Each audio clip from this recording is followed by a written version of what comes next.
Hello friends, good morning. My self Ravindra Patel. आज के इस वीडियो में हम लोग डिस्कस करेंगे एक बहुत ही M2 की इम्पोर्टेंट टॉपिक्स जिसका नाम है वेरिएशन ऑफ पैरामीटर।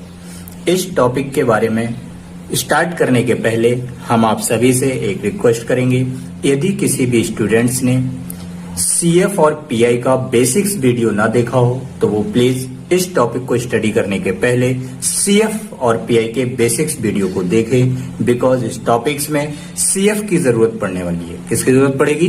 CF की। मैं ओरली थोड़ा सा एक्सप्लेन कर रहा हूं, बट आपको यदि ये टॉपिक अच्छे से आनी है तो उसके लिए जरूरी है कि आप CF PI का बेसिक्स वीडियो जरूर देखें। Differential equation CF plus PI basics, इस नाम से वीडियो डला हुआ है। तो देखिए गाइस, मैं सबसे पहले थोड़ा सा CF के बारे में एक्सप्लेन कर दूं। कोई भी इक्वेशंस यदि मुझे गिवन होती है तो सबसे पहले दी गई इक्वेशंस को D के फॉर्म में लिखते हैं। किसके फॉर्म में लिखते हैं गाइस? D के फॉर्म में। मत मीन्स अगर ये दो बार डिफरेंशिएट है तो जिसने भी वो वीडियो देखे हैं वो समझ जाएगा मैं क्या कहना चाह रहा हूं। यदि डिफरेंशियल इक्वेशंस में कोई टर्म 2 टाइम्स डिफरेंशिएट है तो इसे D² लिखते हैं, 1 टाइम डिफरेंशिएट है तो इसे D लिखते हैं, और सिंपल Y। D के फॉर्म में लिखने के बाद दी गई इक्वेशंस को लिखा जाता है ऑक्सिलरी इक्वेशंस के फॉर्म में। ऑक्सिलरी इक्वेशंस कहती है D की जगह पर M लिखिए और इक्वल्स टू 0 कीजिए। ये जो M की इक्वेशंस जो भी आएगी उसको कैलकुलेट करके M की वैल्यूज निकाली जाती है गाइस।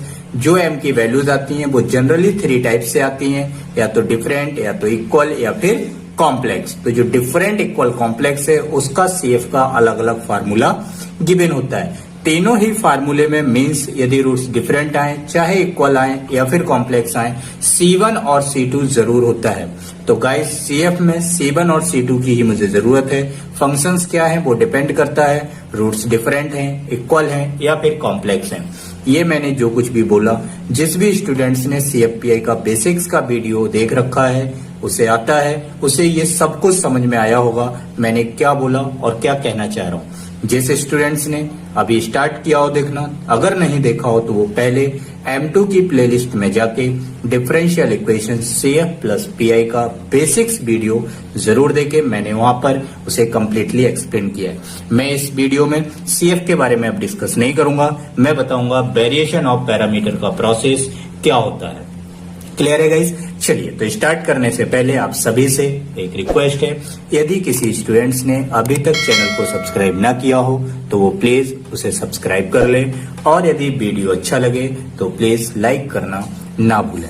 चलिए गाइस, देखते हैं। कोई यदि डिफरेंशियल इक्वेशंस मुझे गिवन है तो वेरिएशन ऑफ पैरामीटर कहता है कि सबसे पहले आप उस इक्वेशंस का CF फाइंड आउट कीजिए। क्या निकालिए गाइस? CF। तो मैंने अभी अभी बोला गाइस, CF के जो भी फार्मूले हैं उनमें C1 और C2 कॉमन होता है। बाकी ये जो फंक्शंस हैं जो मैंने phi1 और phi2 लिखा है, ये क्वेश्चंस में सब अलग अलग आएंगे। अब यहाँ पर मुझे इसे एक्सप्लेन करना है, इसलिए मैंने CF में C1 C2 रखा, और उसके साथ में जो फंक्शंस हैं वो डिफरेंट के लिए अलग होते हैं, इक्वल्स के लिए अलग होते हैं, कॉम्प्लेक्स के लिए अलग होते हैं। तो अब मुझे प्रोसेस एक्सप्लेन करना है गाइस, इसलिए मैंने उन फंक्शंस को लिया phi1x, phi2x। आप कुछ भी ले लीजिए, p1x, p2x, f1x, f2x। Function है, कुछ भी लिख सकते हैं, कोई इशू नहीं है, बस प्रोसेस समझाना है मुझे। क्लियर है? चलिए, वेरिएशन ऑफ पैरामीटर ये कहता है गाइस कि आप रिप्लेस करिए C1 को A से और C2 को B से। मींस जो C1 C2 CF में आया होगा उसमें C1 के प्लेस पर A लिख दीजिएगा और C2 के प्लेस पर B। जैसे ही आप C1 C2 को A और B से रिप्लेस करेंगे, जो कुछ भी मिलेगा वही आपके दिए गए क्वेश्चंस का सॉल्यूशन होगा। तो y बराबर A, ये CF को ही फिर मैंने क्या लिखा? Y। मैंने क्या कहा? जैसे ही आप C1 C2 को रिप्लेस करेंगे तो वेरिएशन ऑफ पैरामीटर कहता है कि जो कुछ भी रिजल्ट मिलना है वही आपके दिए गए क्वेश्चंस का सॉल्यूशन होगा। तो सॉल्यूशन क्या है? Y। तो y is equals to C1 की जगह पर A लिखा, ये जो भी फंक्शन है उसे लिखिएगा, C2 की जगह पर B लिखा, ये जो भी फंक्शन है उसे लिखिएगा और इसी को बोल दिया मैंने इक्वेशन नंबर 2। अब ध्यान से सुनिएगा गाइस जो मैं इसके बारे में बताना चाह रहा हूं। मैं कह रहा हूं यदि ये दिए गए क्वेश्चंस का सॉल्यूशन है, क्या कहा मैंने गाइस, यदि ये दिए गए क्वेश्चन का सॉल्यूशन है तो इसमें मुझे किस किस चीज की जरूरत है गाइस, सिर्फ A की और B की। क्यों? क्योंकि 5(1)x और 5(2)x ये तो फंक्शंस है, जो CF में आया होगा उसके हिसाब से ये तो फंक्शंस है। मेन मेरा टास्क होता है A और B की वैल्यू निकालना। तो पूरे वेरिएशन ऑफ पैरामीटर में पहला स्टेप होता है फाइंड आउट CF आने के बाद C1 C2 को जब मैं A और B लिख देता हूं तो मेरा जो अगला टारगेट डिसाइड होता है वो ये होता है कि मुझे A और B की वैल्यू कैलकुलेट करनी होती है। अब ये कैसे निकलती है इसके लिए नीचे एक पूरा प्रोसेस दिया गया है, तो हम समझते हैं गाइस ये A और B की वैल्यू कैसे कैलकुलेट की जाती है। सबसे पहले दी गई इक्वेशन नंबर 2 से हम लोग कैलकुलेट करते हैं dy/dx। क्या निकालते हैं? dy/dx मींस इसको किया जाता है डिफरेंशिएट। तो यदि मैं इसे डिफरेंशिएट करूंगा तो ये जो a और b, ये 5(1)x जो फंक्शंस है, यहां लगेगा फर्स्ट इंटू सेकंड का फार्मूला। फर्स्ट इंटू सेकंड के डिफरेंशिएशन का फार्मूला क्या होता है guys? First as it is, second का डिफरेंशिएशन मतलब a एज इट इज 5(1) का हो जाएगा 5(1)(x) plus second as it is मतलब 5(1)x as it is a का हो जाएगा dA/dx। उसी प्रकार b इंटू 5(2)x में भी लगेगा first into second. b as it is 5(2)x का हो जाएगा 5(2)x plus 5(2)x as it is b का हो जाएगा dB/dx। क्लियर है? इस स्टेप के बाद जैसे ही y को मैं डिफरेंशिएट करूंगा, कोई भी क्वेश्चन हो वेरिएशन ऑफ पैरामीटर का, ये प्रोसेस ही है, इसको गाइस याद करके रखिएगा, बिना प्रोसेस के क्वेश्चन सॉल्व नहीं होंगे। अब मैं M2 के जो सीरीज के वीडियो डालने वाला हूं, उन वीडियोस की सीरीज के हर टॉपिक का एक प्रोसेस होगा। मैं 5 वीडियो डालूंगा लगातार। जो पहला इसमें है वेरिएशन ऑफ पैरामीटर, अगला होगा series solution, next one integral is known, removal of first derivative, changing the independent variable. पांचों ही बहुत इंपॉर्टेंट है एग्जाम पॉइंट ऑफ व्यू से। 3 क्वेश्चंस एग्जाम में आते हैं इन 5 टॉपिक से। अब इन 5 टॉपिक्स का गाइस सबसे पहले प्रोसेस याद करना होगा, देन क्वेश्चंस। CFPI की तरह नहीं कि बस रूल्स याद किए और स्टार्ट किए, यहाँ पर हर टॉपिक का एक प्रोसेस है। ये वेरिएशन ऑफ पैरामीटर का, इसे रटना होगा, ये याद होगा तभी क्वेश्चन सॉल्व होगा, अदरवाइज क्वेश्चन सॉल्व नहीं होगा। तो चलिए गाइस मैं क्या बताने वाला था, मैंने कहा था y को जब मैं डिफरेंशिएट करता हूं तो ये जो कुछ भी मिलता है इसके बाद एक लाइन लिखी जाती है, late us choose a and b such that. ये लाइन ये कहती है कि ये जो dy/dx है, इसमें ये जो डेरिवेटिव टर्म्स है मींस dA/dx और dB/dx, इस टर्म को उठाकर 0 के बराबर लिखना है। तो कोई भी क्वेश्चन हो, फर्स्ट डेरिवेटिव के बाद जो dA/dx और dB/dx का टर्म आएगा उसे उठाकर आप लोग 0 के बराबर पुट कर दीजिएगा, ये लाइन लिखने के बाद। तो देखिएगा इस 5(1)x dA/dx, 5(2)x dB/dx किसके बराबर लिखा? 0 के, और इसको बोलिएगा इक्वेशन नंबर 3। अब ये तीसरी इक्वेशन आ गई। अब dy/dx बचेगा कितना? ये और ये टर्म तो 0 हो गया, तो बचेगा ये एंड ये। तो मैंने लिखा a 5(1)x plus b 5(2)x। इस स्टेप के बाद निकालिएगा d2/dx2 मतलब सेकेंड डेरिवेटिव। क्लियर है? ये जैसे ही y dy/dx और d2, अभी मैंने निकाला नहीं क्योंकि वो तो क्वेश्चंस के हिसाब से करेंगे, यहाँ पर मुझे ये टर्म की जरूरत होती थी, इस वजह से मैंने यहाँ करके दिखाया था। क्लियर है? जब ये तीनों टर्म आ जाएं तो इन तीनों ही वैल्यू को means y dy/dx and d2/dx2 इनको उठाकर रखना होगा इक्वेशन नंबर 1। इक्वेशन नंबर 1 का मतलब हुआ गाइस क्वेश्चन में, कहां पर पुट करना है? क्वेश्चन में। ध्यान से देखिए गाइस, मैंने इक्वेशन नंबर 1 कैसे माना था? जो क्वेश्चन गिवन था। तो y dy/dx एंड d2/dx, ये सारी वैल्यू उठाकर मैं इस क्वेश्चन में पुट कर दूंगा। तो देखिए गाइस वही लिखा है, putting all values in equation first. रखने के बाद जब मैं उसे कैलकुलेट करूंगा तो क्या होगा? देखिए वी गेट, जैसे ही हम y dy/dx and d2/dx2 equation number 1 में पुट करेंगे तो मुझे क्या मिलेगा गाइस? फर्दर एक इक्वेशन मिलेगी, किसके फॉर्म में? dA/dx और dB/dx के फॉर्म में। अब ये कैसी मिलेगी? इसको मैं थोड़ा एक सीक्वेंस के फॉर्म में लिख के आपको बताना चाह रहा हूं। मुझे इक्वेशन कुछ इस तरीके की मिलेगी। ये देखिए मैंने ये लिखा कि मान लीजिए कोई फंक्शन होगा, उसके साथ में क्या लिखा होगा, d upon D x, plus का भी साइन हो सकता है और माइनस का भी, फिर से कोई फंक्शन हो सकता है और डीबी अपॉन डी एक्स, और बराबर में भी कोई ना कोई फंक्शन लिखा होगा। इसको बोला मैंने इक्वेशन नंबर 4। ये कब होगा गाइस, ध्यान से देखिएगा, ये इक्वेशन कब आएगी, जब आप y dy by d x and d two by upon D x two की वैल्यू इक्वेशन नंबर 1 में पुट करोगे। जब आप पुट करोगे फिर उसे कैलकुलेट करोगे तो आपको डी अपॉन डी एक्स और डीबी अपॉन डी एक्स में एक इक्वेशन मिलेगी। और वो इक्वेशन कैसी आएगी, उसके लिए मैंने ये थोड़ा रफ वर्क लिखा कि इस तरीके से आएगी। क्लियर है यहाँ तक। अब क्या होगा, देखिए मेरा टारगेट क्या था गाइस, मुझे डी अपॉन डी एक्स निकालना है और डीबी अपॉन डी एक्स। मैं सब कुछ इसी के लिए कर रहा हूं, डी अपॉन डी एक्स और डीबी अपॉन डी एक्स के लिए। तो देखिए गाइस, ये जो भी आया इसको बोलते हैं इक्वेशन नंबर 4। तो अब ध्यान से देखिएगा मैंने फिर क्या लिखा, now solve equation 3rd and 4th। इस वजह से मैं ये शो कर रहा हूं। देखिए 3rd इक्वेशन ये थी गाइस, ये किसके फॉर्म में है, डी अपॉन डी एक्स और डीबी अपॉन डी एक्स के फॉर्म में। 4th इक्वेशन भी किसके फॉर्म में आई है, डी अपॉन डी एक्स और डीबी अपॉन डी एक्स के फॉर्म में।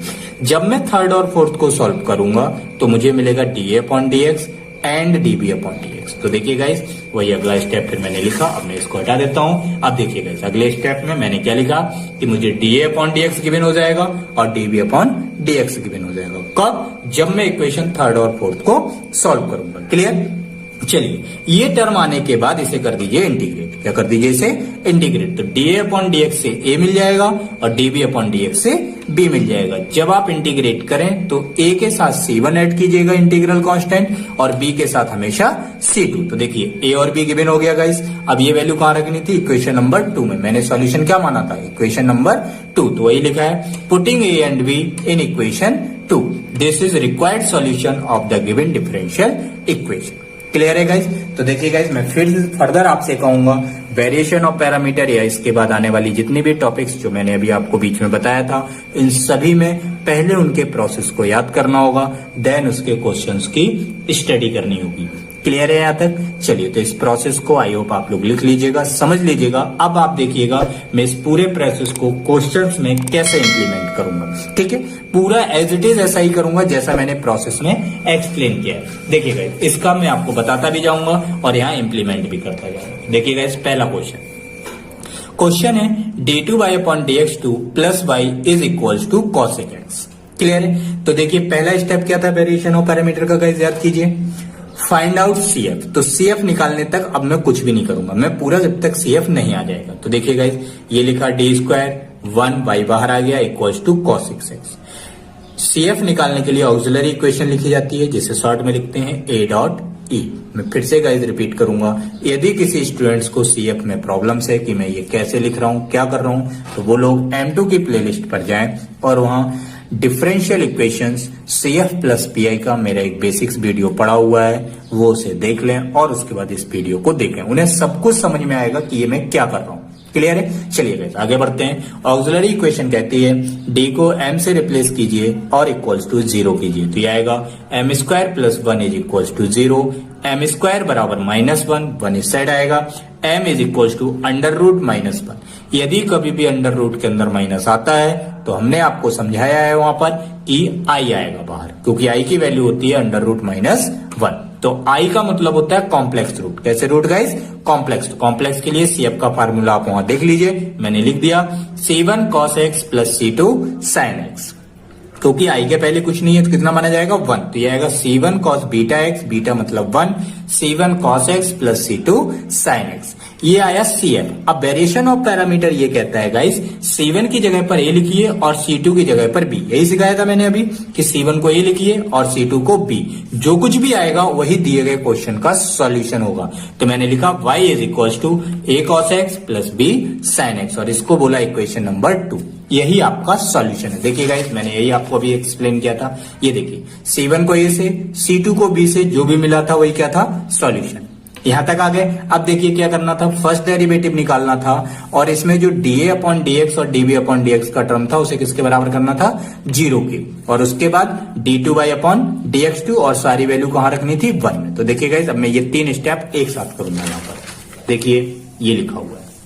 सबसे पहले मैंने निकाला dy अपॉन dx। तो देखिए गाइस, dy अपॉन dx कैसे सॉल्व होगा, फर्स्ट इंटू सेकेंड से। फर्स्ट एज इट इज मतलब a, सेकेंड मतलब cos का होगा minus sine, plus cos x as it is a का होगा डी अपॉन डी एक्स। अब बी इंटू साइन एक्स में भी लगेगा, b as it is sine x का हो जाएगा differentiation cos x plus sine x as it is और बी का हो जाएगा guys d B upon D x. Clear है। इसके बाद मैंने कहा था एक लाइन लिखते हैं, let us choose A and B such that ये जो डेरिवेटिव टर्म्स आ रहे हैं means D A upon D X और D B upon D X का जो टर्म है इसे उठाकर लिखना है गाइस जीरो के बराबर। लिख दिया, ये हुई इक्वेशन नंबर थर्ड। अब इसके बाद देखते हैं guys d y by d x कितना बचा, a into minus sine x और यहां से बचेगा b into cos x. Clear. अब हम निकालेंगे गाइस सेकंड डेरिवेटिव। तो देखिए सेकंड डेरिवेटिव का मतलब हुआ d2 by upon dx2।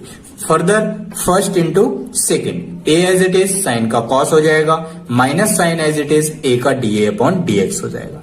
b into cos x में भी लगेगा guys first into second, b as it is cos का होगा minus sine, cos as it is b का होगा dB अपॉन dx। अब ये सारी value means y dy by d x and d2 by upon dx कहां रखेंगे guys, equation number 1। कहां रखेंगे, इक्वेशन नंबर 1 में। तो ये देखिए गाइस मैंने पुट किया, वही लिखा है फ्रॉम इक्वेशन फर्स्ट। क्या लिखा है गाइस, फ्रॉम इक्वेशन फर्स्ट। अब इक्वेशन फर्स्ट में एक बार मैं आपको दिखा दूं क्या लिखा हुआ है, देखिए ध्यान से। इक्वेशन फर्स्ट में लिखा हुआ है d2 y upon dx2 plus y is equal to cos x x. मतलब मुझे d2 y अपॉन dx2 की वैल्यू लिखनी है, y की वैल्यू लिखनी है और इक्वल टू क्या करना है, कॉस एक्स एक्स। अब ध्यान से देखिए guys, d2 y upon dx2 की वैल्यू ये लिखी हुई है। देखिए मैं यहाँ पे आपको दिखा देता हूँ, d2 y अपॉन dx2 ये लिखा है यानी, तो इसको लिखिए। तो मैंने वही लिखा, देखिए minus A cos X minus sine x D upon D X minus B sine x cos x D B upon D X लिखा है। फिर क्वेश्चन में था प्लस वाई, कितना था गाइस, प्लस वाई। तो वाई की वैल्यू देखिए गाइस कितनी है, वाई की वैल्यू है A cos x plus B sine x. और देखिए क्वेश्चन में बराबर में क्या लिखना होगा फिर, कॉस एक्स है। तो देखिए मैंने वही किया गाइस, ये लिखा हुआ है A cos x plus B sine X is equal to cos X. Equation number 1 में ये d2 y अपॉन dx2 की वैल्यू है, ये y की वैल्यू है और बराबर में cos x। अब इसको कीजिएगा इस कैलकुलेट। तो जैसे ही मैंने इसे कैलकुलेट किया तो देखिए a cos x से a cos x कैंसिल हो जाएगा, b sin x से b sin x कैंसिल हो जाएगा। तो बचेगा कितना, minus sine x D upon D x cos x D B upon D x is equal to cos. ये लिखा, ये आगे इक्वेशन नंबर 4। और इसका जो प्रोसेस था गाइस उसमें भी यही था कि ये इक्वेशन 4 कहलाएगी। फिर मैंने आपसे कहा था कि आपको इक्वेशन नंबर 3 और इक्वेशन नंबर 4 को सॉल्व करना है। प्रोसेस में क्या लिखा था, इक्वेशन नंबर 3 और इक्वेशन नंबर 4 को सॉल्व करना है। तो ध्यान से देखिए गाइस, इक्वेशन नंबर 4 तो ये लिखी हुई है, अब मुझे चाहिए इसकी इक्वेशन नंबर 3। तो देखिए इक्वेशन नंबर 3 में फर्दर शो कर देता हूं, ये लिखी हुई है ऊपर, देखिए गाइस ध्यान से। ये वही इक्वेशन नंबर 4 और ये है इक्वेशन नंबर 3। आप मुझे बताइए, आप लोगों ने बहुत पढ़ा होगा x प्लस वाई बराबर 2, 2x प्लस 3y बराबर 4। यदि मुझे x और y की वैल्यू चाहिए तो हम लोग क्या करते थे, नीचे का कॉफिशिएंट ऊपर मल्टीप्लाई करते थे, ऊपर का कॉफिशिएंट नीचे, और कैंसिल आउट करके एक वेरिएबल की वैल्यू निकाल लेते थे। उसी प्रकार 3rd और 4th को यदि मैं ध्यान से देखूं तो डी अपॉन डी एक्स के पहले है साइन एक्स, यहाँ डी अपॉन डी एक्स के पहले है कॉस एक्स।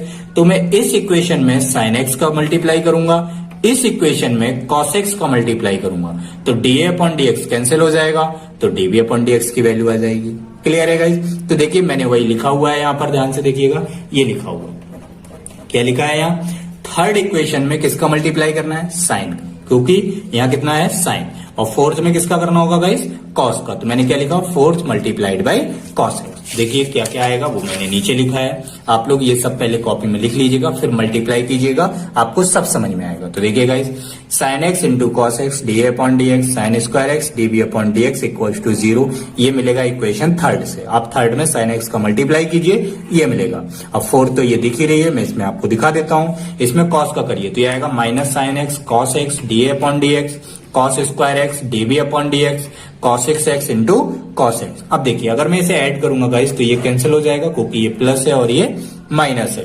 यहां से d B upon D x common आएगा तो बचेगा sine square x plus cos square x is equal to cos एक होता है guys 1 upon sine into cos. Sine square x plus cos square x 1 होता है, आप सभी को पता होगा। तो d B upon D x आएगा कॉस बाई साइन, कितना होता है गाइस, कॉट। इसको इंटीग्रेट कर दीजिए तो b मिल जाएगा। तो देखिए गाइस मैंने इसे इंटीग्रेट किया। नाउ इंटीग्रेट कॉट एक्स का इंटीग्रल क्या होता है गाइस, बताइए आप ही लोग बताइए, कॉट एक्स का क्या होता है। चलिए देखिए मैंने यहाँ लिखा हुआ है, यदि याद हो तो बहुत अच्छी बात है, नहीं है तो गाइस 4 मैं बोल रहा हूं इनको याद करके रखिएगा, M2 में बहुत जरूरत पड़ेगी।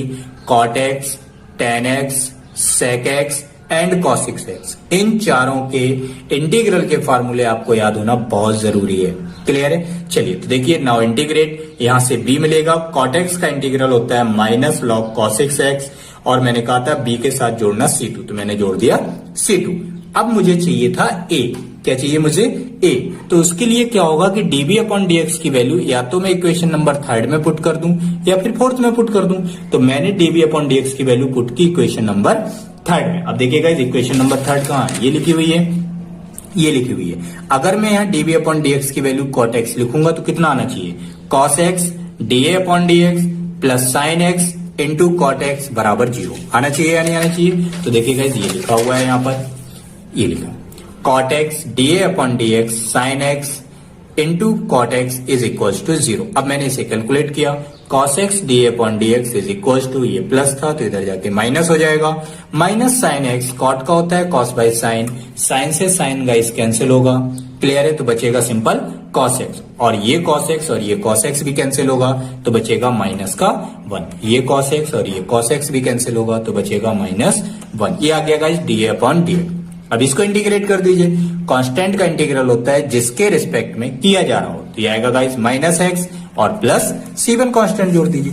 ये जो a और b की वैल्यू आई थी इनको गाइस इक्वेशन नंबर 2 में पुट करना है। कहां पुट करना है, 2 में। तो देखिए गाइस इक्वेशन नंबर 2 कहां है, ये लिखी हुई है, a cos x plus b sin x। a में cos x का मल्टीप्लाई करना है, b की वैल्यू में sin x का मल्टीप्लाई करना है। तो देखिए गाइस वही लिखा मैंने, y is equal to a की वैल्यू कितनी है minus x plus C1 into cos x plus b की वैल्यू पहले ही लिखी हुई है minus log cos x plus C2 into sine x. Cos x का अंदर मल्टीप्लाई कीजिए तो ये आएगा C1 कॉस एक्स, देखिए ये और ये टर्म मैंने ये लिख दिया, और साइन एक्स का जब C2 में होगा तो आएगा C2 साइन एक्स, ये लिख दिया। तो ये जो C1 C2 वाला टर्म है उसको मैंने पहले लिख दिया। अब कॉस एक्स का इसमें करिए तो ये आएगा माइनस एक्स कॉस एक्स, और साइन एक्स का इसमें करिए तो ये आएगा minus log cos x into sine. ये अपना गाइस आंसर। क्लियर है, तो ये टफ नहीं है गाइस। जितने भी टॉपिक हैं हो सकता है आपको लगेगा अरे सर बहुत लेंदी जा रहा है, लेंदी जाएगा नो डाउट। वो प्रॉब्लम सिर्फ और सिर्फ तभी करेगा जब मुझे दिए गए टॉपिक के प्रोसेस में कोई प्रॉब्लम हो। यदि मुझे प्रोसेस याद है तो क्वेश्चंस को सिर्फ और सिर्फ करना होगा। क्लियर है गाइस, हिम्मत मत हारिएगा। पूरा M2 बहुत आसान होता है, टफ नहीं होता, बस आपको समझ में आना चाहिए। फिर भी मैं कोशिश कर रहा हूं आपको जितने इजी तरीके से समझा सकूं उतने इजी तरीके से एक्सप्लेन करने की। बट फिर भी यदि किसी स्टूडेंट्स को जिसका मैथ्स यदि बहुत ही वीक है तो उसे हो सकता है प्रॉब्लम्स है, तो प्लीज वो मुझे कमेंट सेशन में जरूर इन्फॉर्म करे उसे क्या दिक्कत आ रही है, किस टाइप की प्रॉब्लम्स आ रही है, तो मैं उसके लिए उस टाइप के क्वेश्चंस के वीडियो बना के अपलोड करता रहूंगा। क्लियर है guys, okay bye bye, thank you.